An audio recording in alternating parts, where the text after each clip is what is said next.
my name is Tim Smith. I am a high school math teacher in Sacramento, California, in the United States, and I've been teaching at this school for 22 years. I am married. I have two sons. One is an engineer and finance major. He works for a company now, cybersecurity. And then my youngest son is 30 years old and 32 years old. And he is a music major, and he is studying for his doctorate in music composition in Indiana. So he's about 1,000 miles away, so we rarely get to see him. But I've been very fortunate to have just wonderful students. My school, we have 23 different languages at our school, so our school is very diverse. And if I'm allowed, I'll show you some photos of my students soon. Yeah, that's nice. You can do it. Yes, and my colleague, the person that I teach next to, and who has the room next to me, she is from Mumbai. As a matter of fact, she's in Mumbai today, and I texted her. She's at a wedding in Mumbai right now. Wow. And I texted her, and she just wished me luck. So, but I've been teaching next to her for about 15 years. So, Great. Okay. I'm an educator from Z.P.H.S Ilavaram. Sir, would you allow me to ask you a question? Yes. What is your teaching method to teach? So I have been teaching advanced placement statistics for 18 years. And my method is to make it as real as possible to the real world. And so over the years, I've been able to put together lessons that mean a lot to the students. And so they get to see how we can accurately predict using statistics, because statistics is all about being able to use information that you have to predict something else. And when my students see that it is accurate and that it really works, then they value what I'm trying to teach. And so we measure things about themselves, about their personalities, their heights and their weights, and it becomes very predictive. And so so they enjoy it. And we also use different things like I'm not sure if in India you have M&Ms or Skittles, but we have candies, and the manufacturers of the candies sometimes make statements about what colors they are. And so we measure those. And so the students, that's kind of a fun thing we get to do occasionally. But we try to use as many things in the real world to teach statistics as possible. Does that answer your question, Sai? Yes. This is Subramanya Srinivas, a 7th grade student from Z.P.H School, Ilavaram. I would like to ask a question. Can I ask, sir? Yes, you may. What is the best method for teaching algebra? So teaching algebra, and I'm not sure how different it is than in India, but in algebra, students are usually about 13, 14 years old, and we begin to teach them how to solve equations. We teach them how to graph lines. We teach them how to factor quadratic equations. So we teach them basic problem-solving skills. But oftentimes teachers do this and nothing else, and it becomes very boring in class. So my strategy is also to use as many things in the outside world as possible to make it interesting, such as the slope of a wheelchair ramp. In America, we have certain rules for how the slope of the ramp can be. And so we go out and we measure different wheelchair ramps just to make sure that it applies.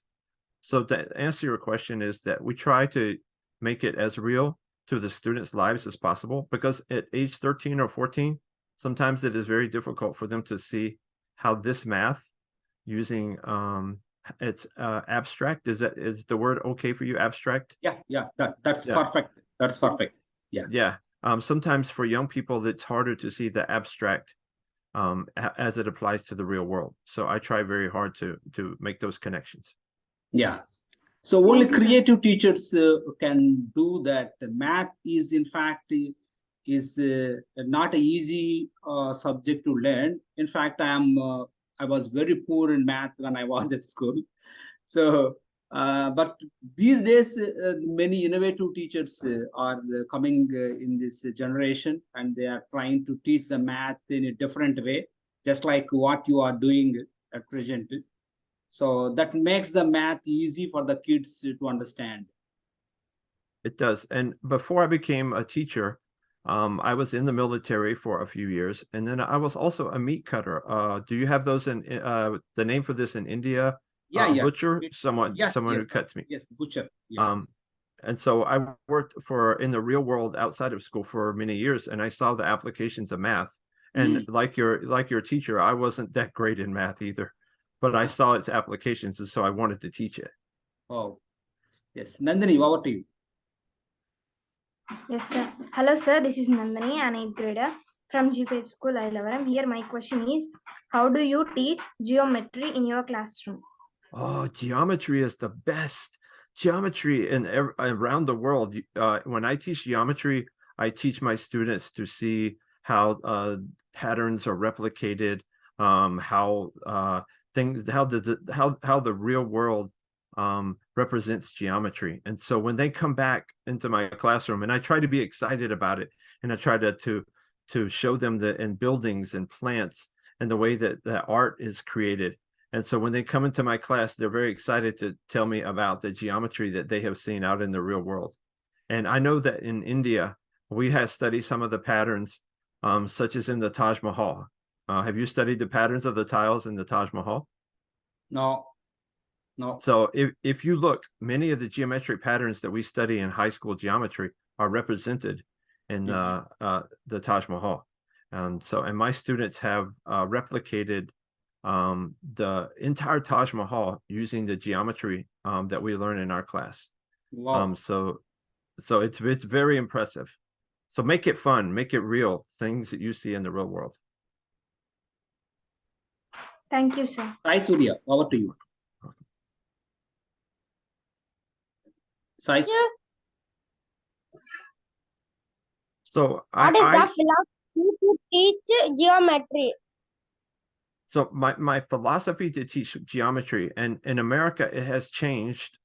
Before, geometry was a class by itself, and we would only teach geometry. But in the last few years, we have integrated algebra and geometry and all the other maths together because we were told the rest of the world teaches it that way. So when we have algebra now, we also integrate geometry, which I think helps some, because when we try to teach algebra, we can show the geometry that connects with it. And so I think that our students have a broader view of geometry. And when I teach geometry, I like to make sure that some of the geometry is represented with algebra, like the equations of a circle or the equations of an ellipse, and how the algebra is connected with it, and that we can represent any ellipse or any circle based on the equation, and how that equation is also that same equation for a circle is the same equation that we use for the Pythagorean theorem. Have you heard of the Pythagorean theorem? Yes, we heard. Yes. And so it's also something that we use in America. It's called the distance formula. And so I make those connections from geometry to algebra together. So my philosophy for teaching good geometry is to make sure that it's also connected to the other maths. Oh, that's great. So do you often integrate the math topics with one another while teaching? Because this is the best method that we can inculcate the reasoning thinking among the students, especially at the age of 11 to 15 years. So do you often do that? Integration takes place every time when you teach math? So in the last 5 years, we have been integrating it more. Before, it was a separate subject. In your class, is it separate or is it integrated? It's a separate. Separate. Yeah.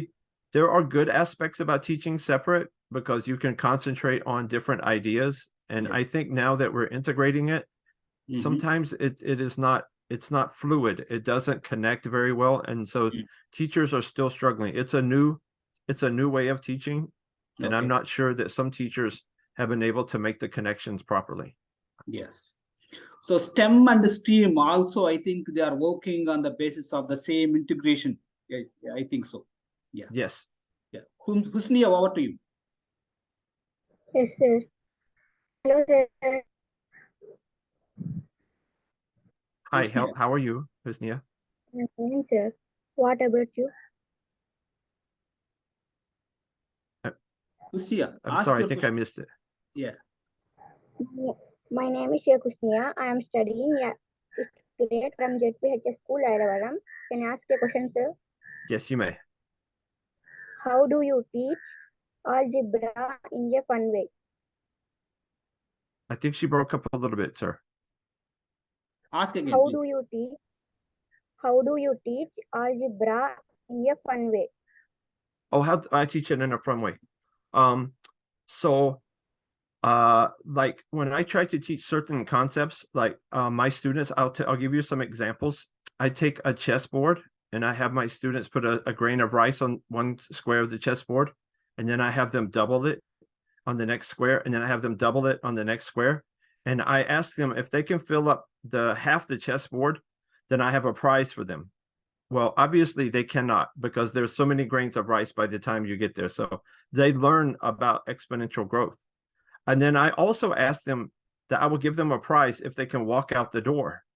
But then the thing that I ask them is that it can only go halfway each time. And they have to record how far they went each time, and they have a partner. And so they can never make it out the door ever. It's because it's impossible if you only go halfway each time. And so I have them fold a piece of paper, and I have them fold a small piece of paper and a large piece of paper, and whoever can fold it the most wins a prize. But when you look at the math, you can only fold it 8 times, no matter how thick it is or how large it is. And so I do things like that for my students to make it fun. And I don't,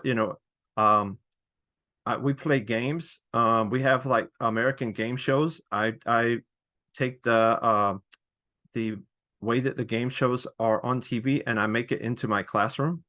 And so we have contests. And those things that we do, they take time to put together, but it's worth it because the students remember the math, they remember the geometry and the algebra when we teach it that way. Yeah. Dikshit or Sahiti? Yes, sir. Hello, sir. This is Sahiti, an 8th Hello. grader. Here, my question is, how is algebra used in daily life? So I have some students whose their brothers and sisters work for banks. They work in the real world, and I asked them how their brothers and sisters use math, and they said, "Oh, my brothers and sisters never use math."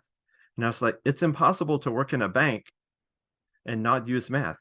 And so we explore how those things are often done.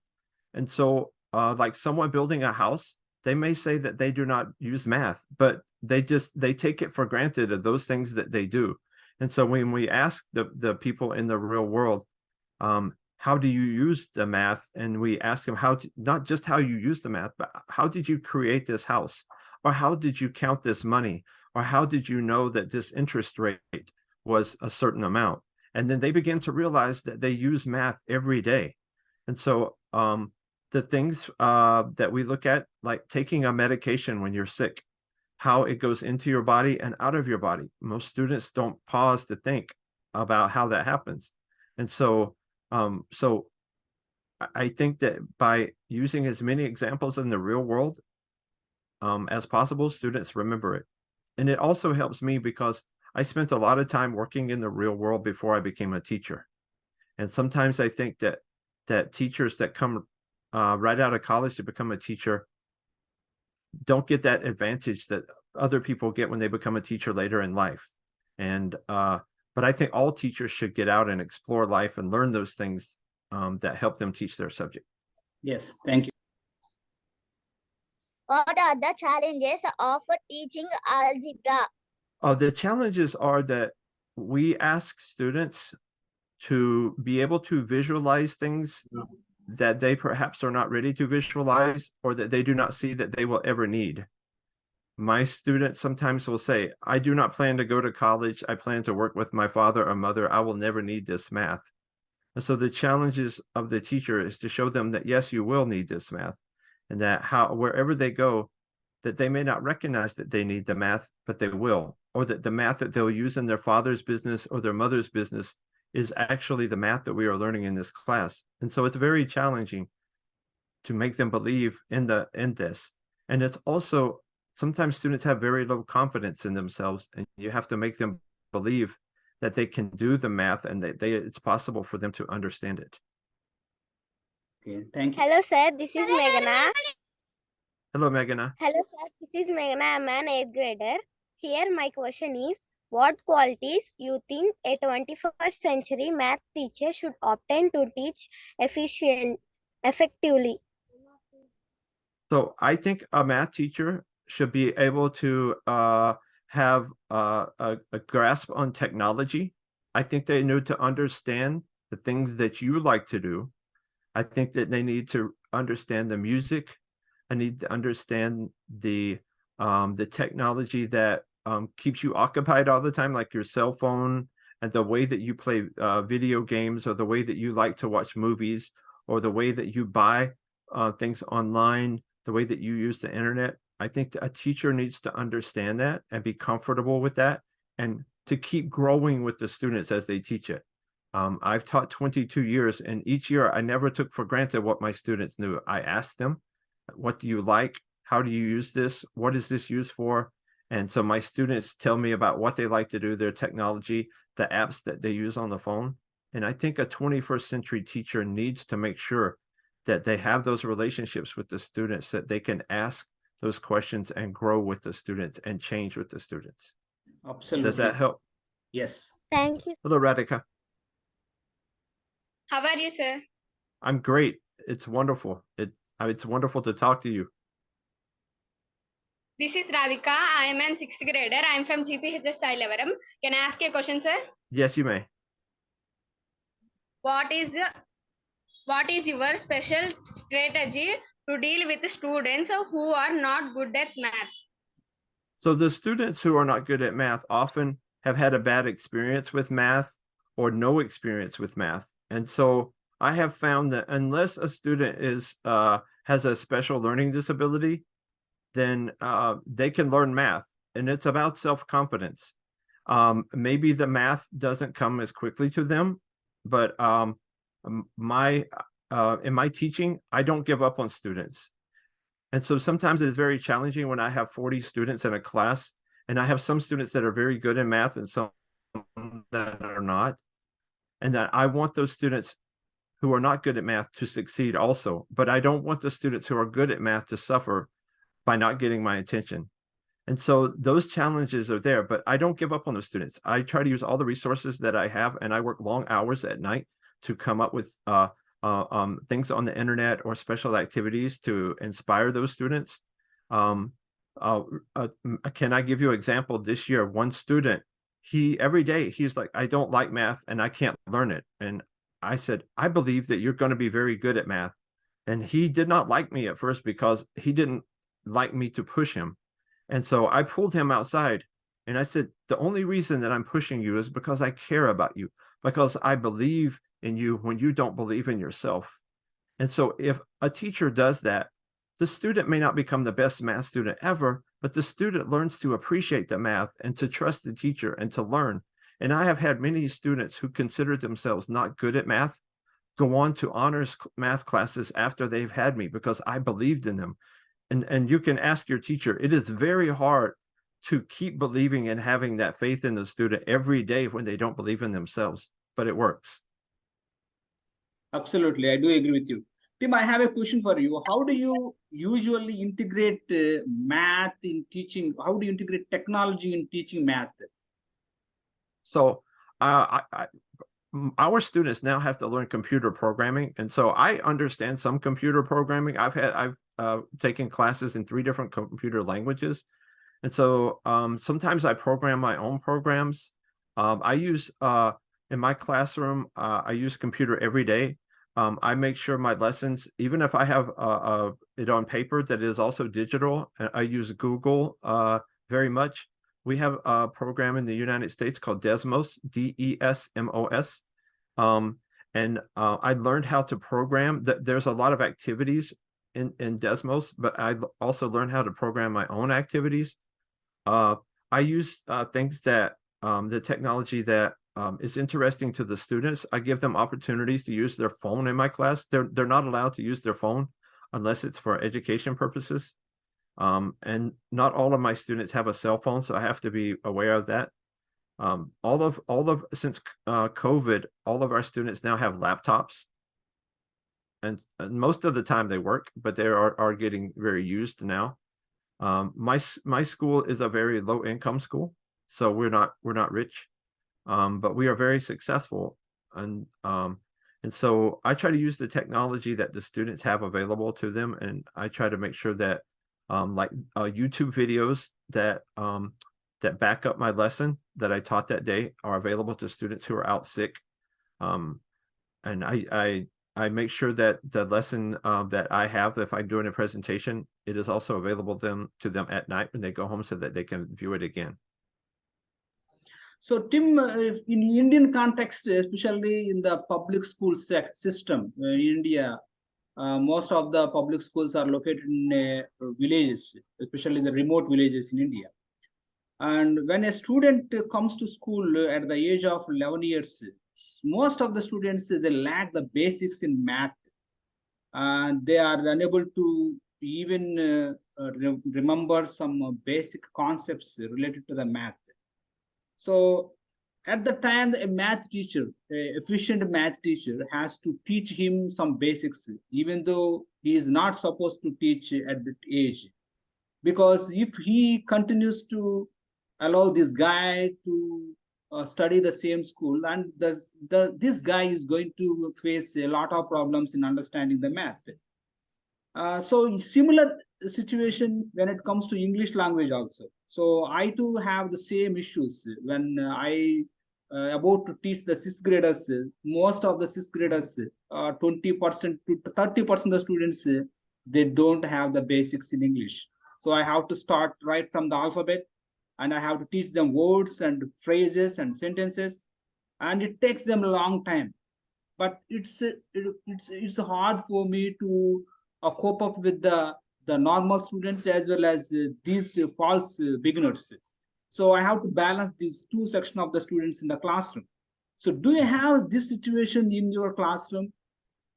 So yes, and so our school, because we have 23 languages, we have a lot of immigrants from different countries. We have a lot from Afghanistan. We have some from Pakistan, a lot from Pakistan and India, a lot of them. We also have them from Mexico and the Central American countries, Ukraine. We have them from all over the world in Africa. And so when our students come, many of them have never been in a public school before. And so we have the same issues. They don't know English, they don't know numbers.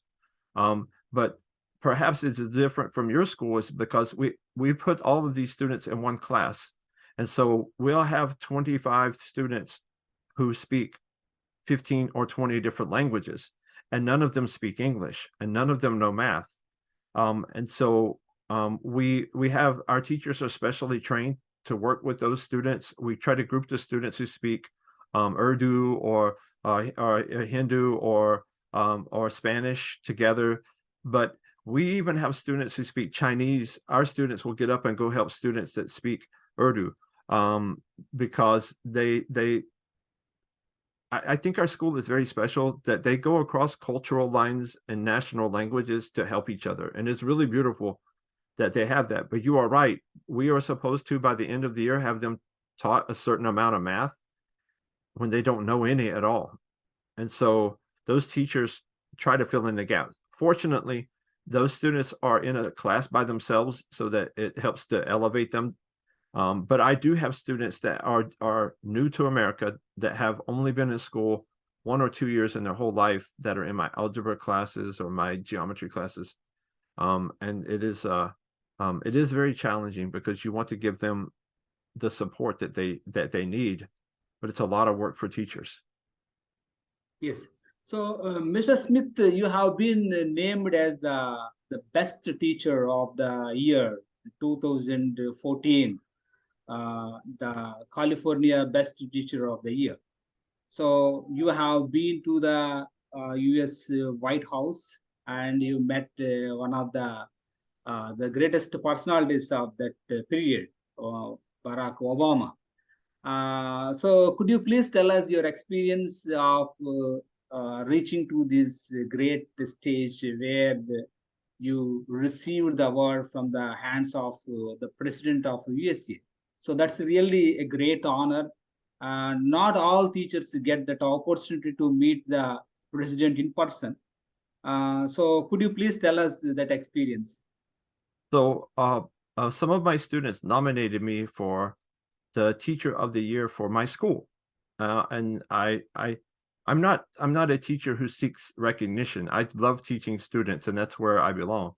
But my school is very poor, so if there was a chance to get some recognition for my school, I tried, and I won. And I won from my district, and I won from my county. And I went to the state, and California is the largest state, the most populous in the United States. And so we have in California 400,000 teachers. And so I was called at school, and they said that the Secretary of Education would like to call you in a few minutes. Would you be available? And I had students around me, and I said yes. And so they called back and they said, we would like to nominate you as a teacher of the year for California, and we would also like you to represent California at the United States level.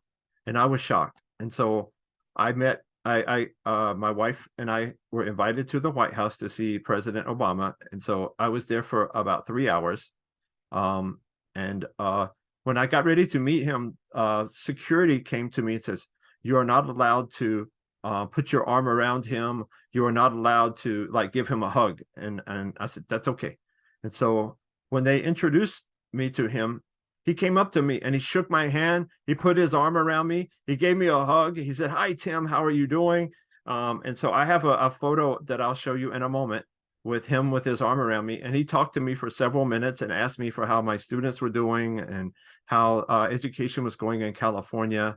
And I said, you haven't been to Sacramento in a long time. He goes, I know, I need to get back out there. And then we took lots of pictures together, and he shook my hand and gave me another hug. And so I was like, this person is very wrong if she thinks that he's not a hugging person, because he definitely is. So it was a wonderful experience.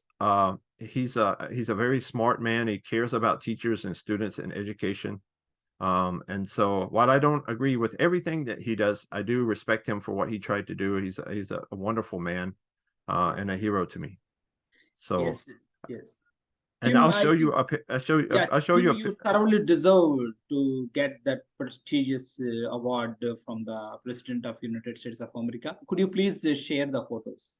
Sure. And then recently, well, in that same week that I met President Obama, I also had dinner at President Biden's house. He was a vice president at the time.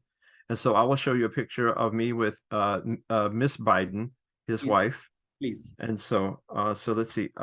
These are some of my students, and I want you to look at the students. I don't think that this whole presentation you will see a white student. They're from different countries. We have very few Caucasian students in my school, but it's still a beautiful school, and they accept me for who I am. And so this is a group. They're presenting on the board. They have we have a whiteboard, and they present a problem, and they help each other through it. The next one. So this is recently a group of my Vietnamese students got to wear their Vietnamese outfits. And so they took a picture of themselves. And these students I've had since 9th grade. So I had them 9th, 10th, and 11th grade. So they're very dear to me, like my sons and daughters. And I get to see them grow up, and they just graduated last week. This is one of my classes that I've had for 4 years. And notice that they are holding their caps and gowns. This was about a week and a half ago when they received their caps and gowns for graduation that day, and they hadn't even taken them out of the package. And so it was very tearful because I knew that they would be leaving me soon. But you notice the different nationalities. I even have in the far back, I'll try to put my mouse on it. This is one of my students from India. And So in the very back, Yes. and so I have quite a few students from India, but this is one of my graduating seniors. This is another one of my students from Thailand. And then this is another group of students just showing the diversity. This is some of my mathletes. I coach a math competition team. And just to see that we all do math together. It doesn't matter what nationality. And sometimes when you have trouble speaking and you don't know English very well, this is a picture that I was telling you about when I met President Obama. And this was in the White House. And then this is a photo of Miss Biden, who's the first lady now. So we were invited to their house to eat. So that's some of my teaching, my students and my teaching experience. Yes, thank you so much for your time, and we thoroughly enjoyed this particular session. So before we wind up this session, could you please give a message to my students? Yes. So most of my students here are a bit good at math. So could you please give a message? So keep trying for math and keep pushing yourself, and don't ever think that you're not good at it or you can't learn something.